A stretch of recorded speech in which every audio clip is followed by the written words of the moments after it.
মনে রাখবে যে মেধা দ্বারা সফল হওয়া মানুষের সংখ্যাটা খুবই খুবই সীমিত, এদেরকে গোনা যাবে।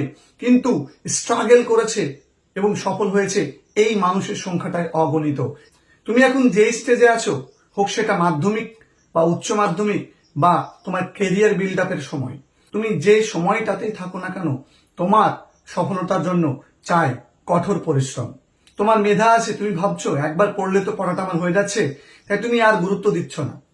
কিন্তু বিশ্বাস করো, তোমাকে মেধা একদিন ঠকিয়ে দিতে পারে। এই মেধার দ্বারা তুমি সফলকাম নাও হতে পারো, কিন্তু তুমি যদি পরিশ্রম করো, দেখো তোমার মেধা আছে মানে তুমি সবার থেকে অনেক ধাপ এগিয়ে আসো।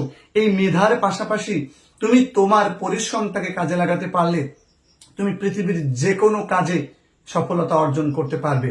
মাটি কামড়ে ধরে থাকো, নিজের জীবনের শেষ টুকু দিয়ে লড়াই করো। তোমাকে তোমার সর্বস্বটুকু দিয়ে, জীবনের শেষটুকু দিয়ে চেষ্টা করে যেতে হবে, স্ট্রাগল করে যেতে হবে। সফলতা অবশ্যই তুমি পাবে।